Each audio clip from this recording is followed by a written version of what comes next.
Solar തട്ടിപ്പ് കേസിൽ നിയമസഭയ്ക്ക് അകത്തും പുറത്തുമുണ്ടായ ആരോപണങ്ങൾ സംബന്ധിച്ച് അന്വേഷണം നടത്താൻ നിയമപരമായ ചുമതല ഉണ്ടായിരുന്നില്ലെന്ന് പ്രത്യേക അന്വേഷണ സംഘം തലവൻ ADGP A. Hemachandran.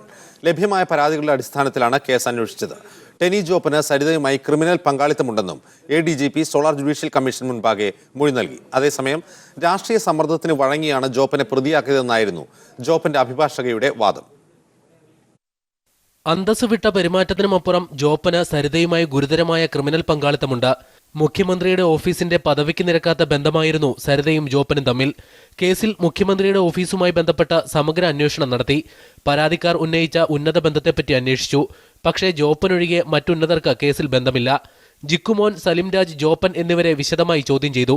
Saritha S. Nair മുഖ്യമന്ത്രിയെ ഫോണിൽ വിളിച്ചിട്ടില്ല. മുഖ്യമന്ത്രിയുടെ ഓഫീസിലെ ഉദ്യോഗസ്ഥരുടെ പെരുമാറ്റ ദൂഷ്യം സംബന്ധിച്ച് മുഖ്യമന്ത്രിക്ക് റിപ്പോർട്ട് നൽകി. സരിതയുമായി ഫോണിൽ ബന്ധപ്പെട്ട എല്ലാവരെയും കുറിച്ചും അന്വേഷിച്ചു. ക്രിമിനൽ ബന്ധം വെളിവാകാത്തതിനാലും വ്യക്തി സ്വാതന്ത്ര്യത്തിലേക്കുള്ള കടന്നുകയറ്റമാകുമെന്നതിനാലും മന്ത്രിമാരടക്കമുള്ളവരുടെ ഫോൺ രേഖകൾ പരിശോധിച്ചില്ല. തെളിവ് നിയമത്തിന് വിരുദ്ധമായതിനാലാണ് സരിത എഴുതിയ കത്ത് കണ്ടെടുക്കാത്തത്. പരാതിക്കാരനായ മല്ലേലിൽ ശ്രീധരൻ നായരുമായി നടത്തിയ കൂടിക്കാഴ്ച സംബന്ധിച്ച് മുഖ്യമന്ത്രി നിയമസഭയിൽ നടത്തിയ പ്രസ്താവനയിൽ വസ്തുതാപരമായ പിശകുണ്ട്.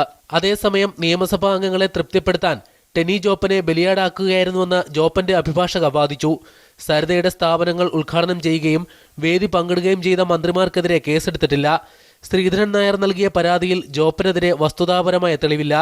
രാഷ്ട്രീയ കുതന്ത്രങ്ങളുടെ ഭാഗമായാണ് മുഖ്യമന്ത്രിയുടെ ഓഫീസിലെ സാധാരണ ക്ലർക്കായ ടെനി ജോപ്പൻ പ്രതിയായതെന്നും ADGPയെ വിസ്തരിക്കുന്നതിനിടെ ജോപ്പന്റെ അഭിഭാഷക വാദിച്ചു.